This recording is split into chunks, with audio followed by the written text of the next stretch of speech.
السلام عليكم يا شباب. قبل ما نبدأ الحلقة جهز ودنك عشان عايزين نعرف المشهد ده اتقال فيه ايه. يلا بينا. And I want to buy you a house in a car. And I want to buy you a house in a car. And I want to buy you a house in a car. انا مش فاهم بس هو انا ليه كل ما اجي اسمع حد بيتكلم انجليزي افهم كلمتين وبقية الجملة بتتبخر كأني ما سمعتش حاجة. زي الراجل ده بنسبة 90% هتلاقي نفسك سمعت ايه؟ كلمة wanna، house، car. 3 كلمات دول.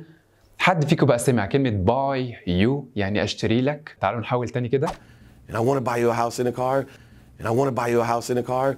And I want to buy you a house in a car. لو كنت سمعتها حط لايك، ولو برضو ما سمعتهاش ما تنساش اللايك، عشان ان شاء الله دلوقتي هنفسر على هداوة ليه ساعات بنسمع من الجملة الطويلة دي كلمتين 3 والباقي ولا كأننا سمعنا حاجة. معكم باسلام AKA سامكس في حلقة جديدة من انجليزي شوارع. Let's get started. الطفل يا شباب لما بيكون صغنون خالص وبيكون جعان بيقول لمامته ايه؟ ماما كوكو اكل. كوكو يعني دجاجة او فرخة بالمصري، كوكو اكل. شفت ايه اللي حصل هنا؟ ما استخدمش غير كلمتين بس. اكل ادي الفعل، كوكو ادي الاسم. استخدم كلمتين فيهم محتوى تقيل. يعني ايه محتوى تقيل؟ لما الطفل ده يجي يكبر شوية ويقول الجملة دي بشكل انضج هيقول لمامته ايه؟ ماما أنا عايز آكل كوكو. إيه لازمة أنا؟ تفتكر أضافت شيء؟ ولا أي حاجة، لأن كلمة آكل كوكو هي اللي فيها المحتوى كله، هي دي أهم كلمتين موجودين في الجملة، صح؟ فكلمة أنا دي مش مؤثرة، سواء بيها أو من غيرها كنت هتفهم الجملة وهتفهم الطفل ده كان عايز إيه. ما هو نفس الشيء يا صديقي بالإنجليزي، عايز أشتري سيارة. تعالوا كده ناخدها حرفيا، want buy car. تفتكروا بقى دي جملة نقابل بيها وجه كريم؟ طبعا غلط، الجملة نحويا غلط. طب فهمت منها حاجة؟ فهمت ان الراجل ده عايز يشتري سيارة. تعالوا بقى نصححها ونشوف لما نصححها ونحط النحو كده والقواعد فيها هتفرق في المحتوى بتاعها ولا لا؟ ولا اي حاجة. تعالوا نجرب.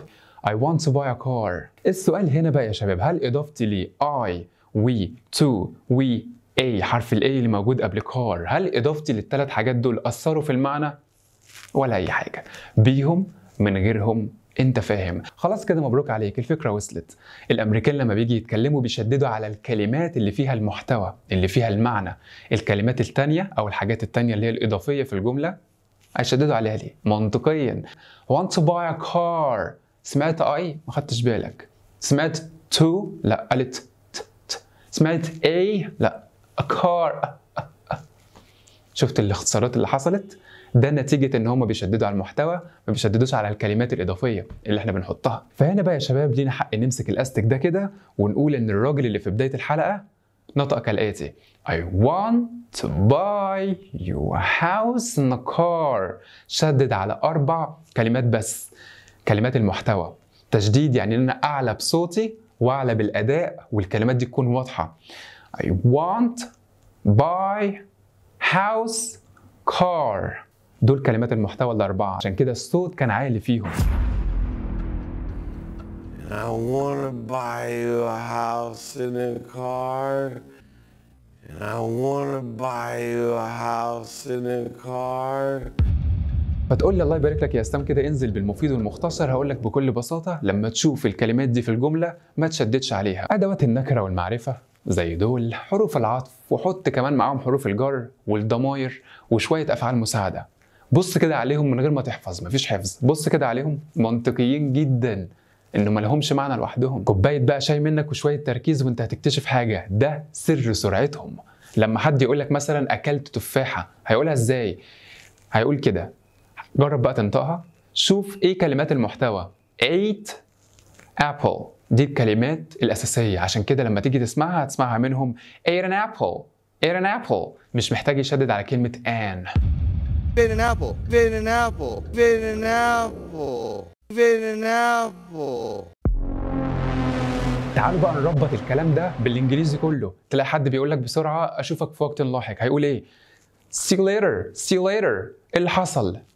see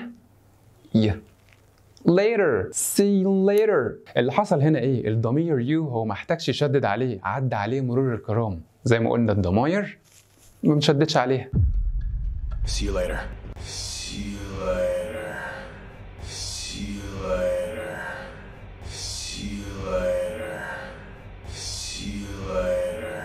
طب تعالوا نجرب الجملة دي ونشوف الفرق بيننا وبينهم. 1 و2 و3 و4 بنقولها كده في العربي بنفس التشديد ده، فبالتالي لما بنيجي نعكس العربي ده للانجليزي بنقولها ايه؟ 1 and 2 and 3 and 4. ما شاء الله مشددين على كله. هم بقى هيقولوها ازاي؟ 1 and 2 and 3 and 4 and 5 and 6 and 7 and 8 and 9 and 10. 1 and 2 and 3 and 4 and 5 and 6 and 7 and 8. يا صديقي ولا اي اندهاش، الراجل ما عملش حاجة هنا غير ان هو نطق حرف الN من كلمة and، لان دي كلمة نحوية تعتبر حرف عطف. هيشدد عليها ليه؟ 1 2 and 3 and 4. عشان كده بقى الناس اللي متابعيني ومتابعه السلسله بتاعت اسرار لو اتعلمتها هتفرق في فك لعثمه لسانك. فاكرين لما قلت ايه؟ 4 هتبقى fur، can في وسط الجمله تبقى can، to t or وليه المجهود ده كله؟ اهي شايف الصوره دي؟ ركز فيها هتلاقي ان دي كل الحاجات اللي الكلمات دي لما بتشوفها في وسط الجمله بتعدي عليها مرور الكرام. ليه؟ لانها كلمات نحويه، مش هي دي اللي بنشدد عليها، مش هي دي كلمات المحتوى.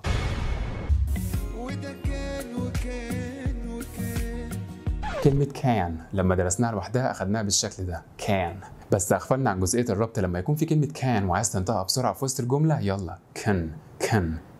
فبدل ما تقولها مثلا في جملة we can stay، بص بطيئة برضو، مهما حاولت أسرعها هي بطيئة. اربط بقى وشيل الفراغات. يلا we can stay. We can stay in school longer. We can stay. حتى الأطفال عندهم اتعلموها كده. I can jump, I can walk, I can dance, I can talk, I can run, I can kick, I can.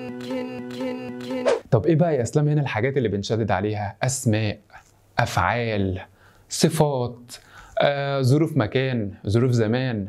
أي سؤال بيبدأ ب WH زي why, what, when. عشان كده يا شباب عايزكم لما تكونوا بتتفرجوا على فيلم أمريكي وتسمع جملة زي دي تعرف هو هيعلي صوته في الكلمة الأولى ليه ووطى صوته في الكلمة الثانية ليه. Drove a car. Drove a car. Drove a car. Drove a car. Drove a car. Drove a car. الاسم والفعل. الاسم فين؟ سيارة. طب والفعل؟ drove.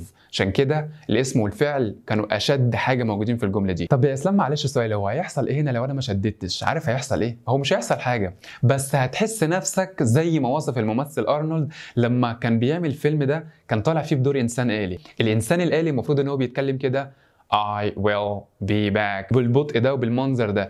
المخرج هنا طلب منه إن هو يقول كلمة I will يقولها إيه؟ يختصرها. فهنا أرنولد قال مش فاهم، هي بعيدا عن ان الكلمة صعب ان انا انطقها، بس ازاي انسان آلي وهيختصر؟ الانسان الآلي بيقول I will be back، بيعمل كده. I think that I would say I will be back. Right. And he says no. I think that I wrote I'll be back. I said, but I mean, listen to it. I said it's kind of like the Terminator doesn't talk like that. The Terminator would say, I will be back. Right. And he says, look, let's make it simple. I said, I don't tell you how to act, but don't you tell me how to write. I wrote I'll, and that's what you say. You say, I'll be back. هنا وصف ان الانسان الآلي هو اللي بيشدد على كل جملة بالمنظر ده. وبعد حلقة النهاردة ما تستعجبش خالص لما كل يوم تسمع فيه اختصارات جديدة، لأن أنا قلت إن الأفعال المساعدة دول مش بنشدد عليهم ولا الضمائر، فعشان كده كلمة I will بقت all. فما تستعجبش لما تشوف اختصار زي ده كمان. R نطقها الصح كده تمام لوحدها، لكن لما بتتحط في جملة إيه اللي بيحصل؟ تاخد صوت فلو مثلا يا شباب عايزين نقولها في جملة زي You are awesome هتبقى You're awesome. You're awesome. You're awesome. طب لو حطيناها مع we are تبقى we're coming. يعني احنا جايين. حد بقى هنا يقول لي يا اسلام معلش هي القاعدة دي ملهاش استثناء؟ هقول لك بكل بساطة طبعا ليها، بس ما تحفظش، شغل دماغك. لو حد بيقول لك دلوقتي phone or camera بيخيرك بين التليفون ولا الكاميرا، انت ما سمعتوش، هتقول له ايه؟ What? Come again؟ عيد تاني كده. هيقول لك phone or camera. شدد على اور مع ان المفروض ما يشددش عليها، بس دي حالة استثنائية علشان يسمعك تليفون ولا كاميرا. خلاص يبقى كده ليها استثناء. اكيد في حالات زي كده بيكون ليها استثناء، بس ايه ما نحفظ، شغل دماغك. The phone or camera does.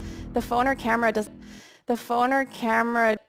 The phone or camera. Make sure your phone or camera is charged. To make sure your phone or camera is charged. To make sure your phone or camera is charged.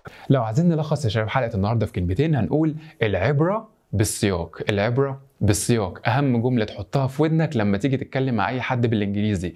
طبيعي جدا إنك لو ترجمت كل كلمة حرفيا بتسمعها دماغك مش هتلحق تحلل ولا تستوعب كمية الكلمات اللي بيقولها بسرعة، فهيفوتك أكتر من اللي أنت فهمته. لكن لو فكرت إنك تركز على كل الجمل بشكل عام وتفهم الشخص ده عايز منك إيه، هتلاقي نفسك تخطيت المرحلة دي خالص وتجاوزتها ومفيش أي مشكلة بقت تقابلك.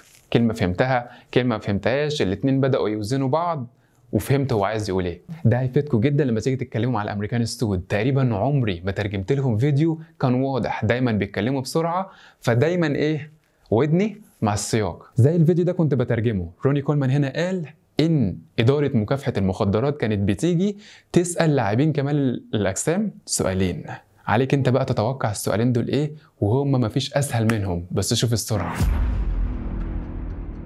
You know, and like, what you doing, what you taking, you know, and like, what you doing, what you taking, you know, and like, what you doing, what you taking, you know, and like, what you doing, what you taking. طبيعي جدا انك ما تسمعش غير كلمة what و doing، what و taking.